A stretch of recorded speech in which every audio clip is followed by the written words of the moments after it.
the son of Berig.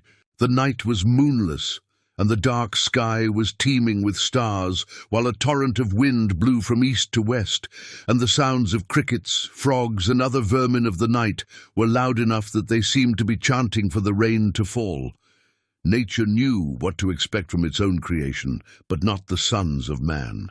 The sons of man waged wars upon nations in an attempt to rule other creations they considered less than themselves. Perhaps the demiurge intended it that way. The ground was filled with hundreds of tents that stretched far beyond the eyes could see. At night, the garrison seemed gloomier than ever, and a sense of dread aroused in those who stared at it for too long. Those who watched from the outside did not imagine what the Romans could possibly be doing inside those walls. On its battlement, archers were perched sentry, looking down at the field of tents occupied by the Chieftain Fritigern's Goths. In one particular tent, the candlelight filtered through its leather walls, and inside, 4 chieftains sat by a trestle table. Fritigern was sitting next to Saphrax, who drank ale from a longhorn. Alavivus placed a map on the table, unfolding it side by side, and Winmark positioned wooden pieces upon the map. It was simple. The red pieces represented Athanaric's army, and the blue pieces represented the Roman army.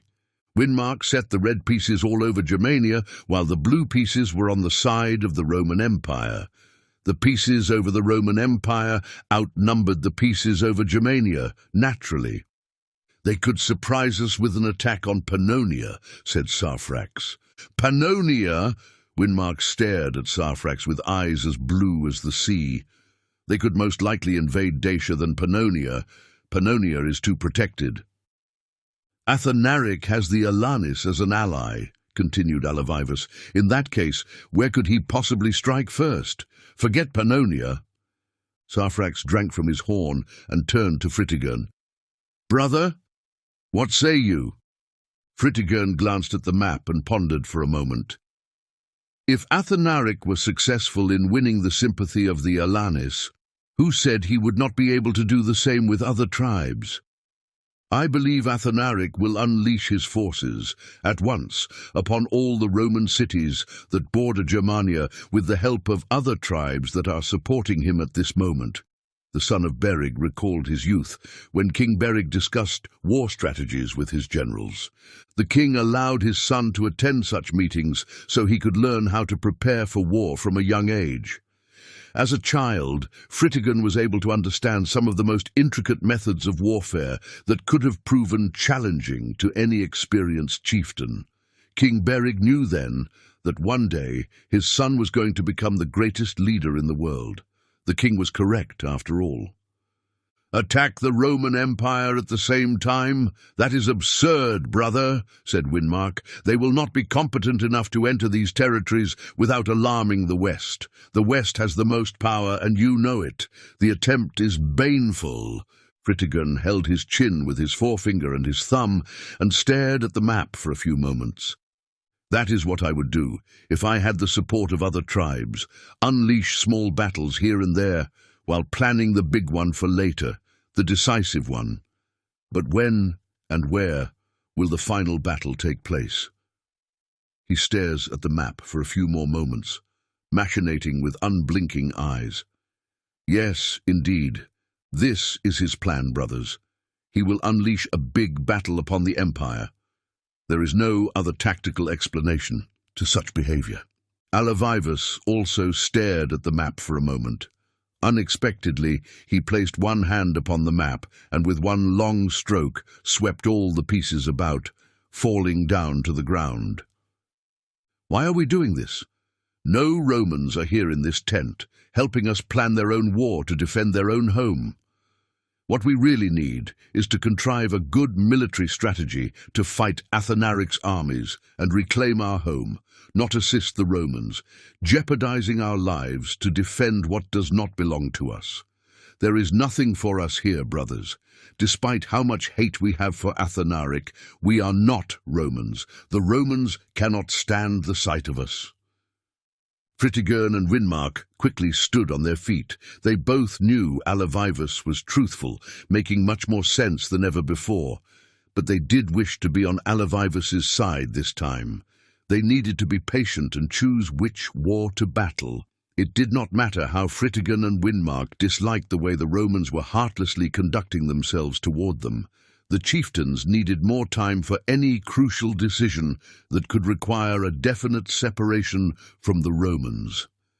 Winmark turned to Fritigern, while Sarfrax gulped down the last mouthful of ale. "He is being truthful, brother," said Winmark. "We need the Romans if we are to prevail," continued Sarfrax. "The Romans have a very extensive history of winning things like wars and such. If Athanaric is foolish to take the Romans head-on, he is excavating his own grave. This is the winning side, brothers. Do not forget. On what side are you?" They saw a flash of light come inside the tent, and the sound of thunder was heard right after.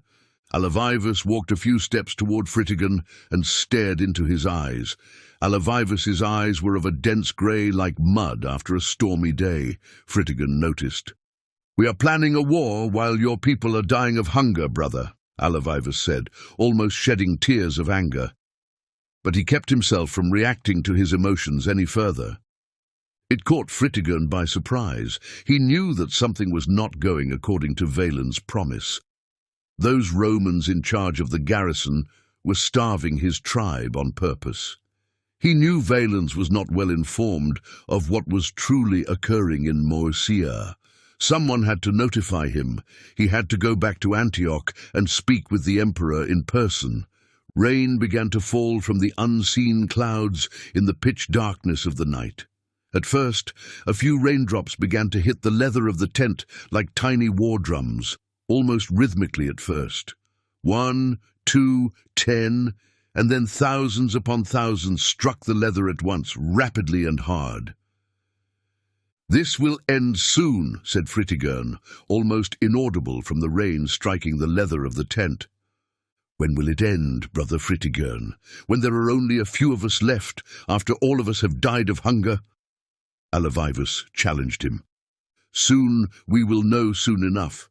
Aid will be sent to us," said Fritigern, but his eyes were not as convincing as his words. "If we don't do something sooner than later, we will die alongside our tribe." Alavivus curled his hand into a fist. "We won't die. You will see. Have faith, brother." Fritigern went to a flagon and filled 4 horns with ale. He handed one to Alavivus, another to Winmark, and another to Sarfrax, who opened his eyes. Half-staff and small red crevices could be seen in them. They raised their horns above their shoulders. "I promise we will prevail, my brothers. Just give me time to make it happen. I received word from Muderic and Lagarimanus. They have prepared provisions to send to us on the morrow." He raised his horn high above his shoulder. "I believe we must drink to that." But what Fritigern and the rest of the chieftains did not know was that some walls tend to listen at inappropriate times. They all drank from their horns. Sarfrax was the only one who finished his ale in one sitting. His burps were the loudest, and then he fell into a deep slumber. A loud sound emanated from deep within his nostrils, like a warthog.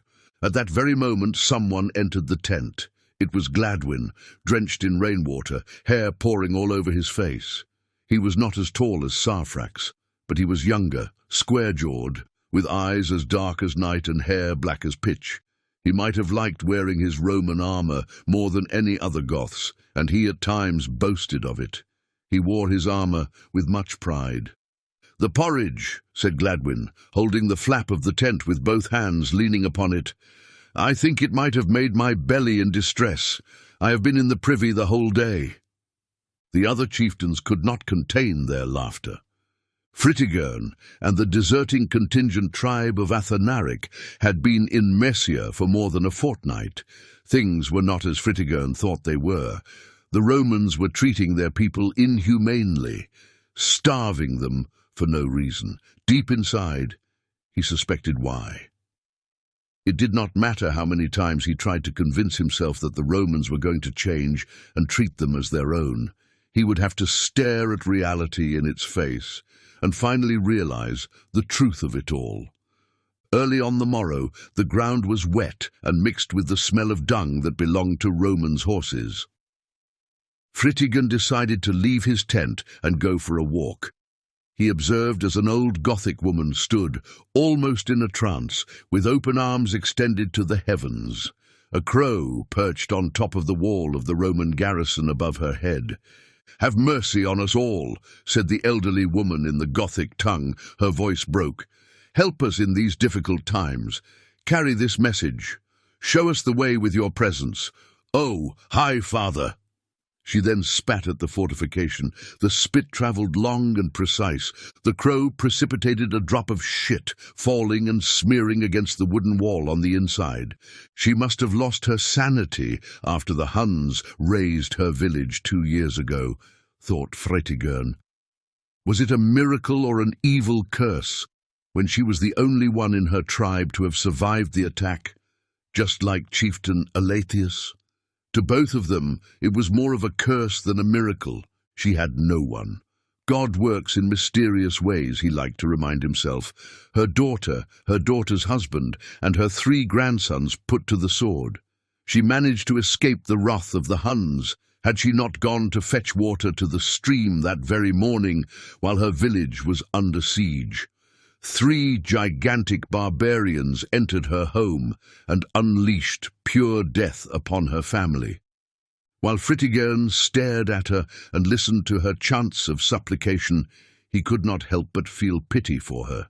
He realized she still clung to Asatru, a religion that he had almost completely forgotten existed. Now, the son of King Berig had seen the suffering of his people through the eyes of a Christian. In order to save his people, Christianity was the only way.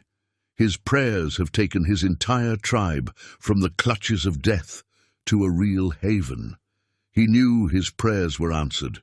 Not only were the Goths of Moesia suffering from a famine that almost drove them to madness, but they also later figured that Roman soldiers sold them dog meat at high prices, 20 aureus for less than £1.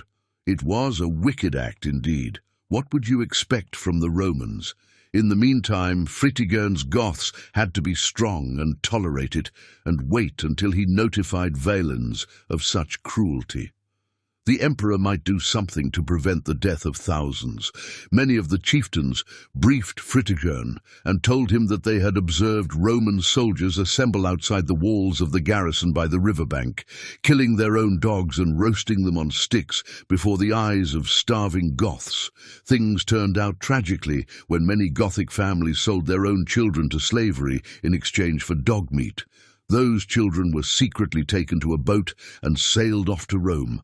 Fritigern's Goths would rather watch their little ones leave with the Romans as slaves than see them starve to death. Everyone knew the Roman would not allow Goths to mingle with them. They had to convert to Christianity first. Some of Fritigern's people were reluctant to convert to the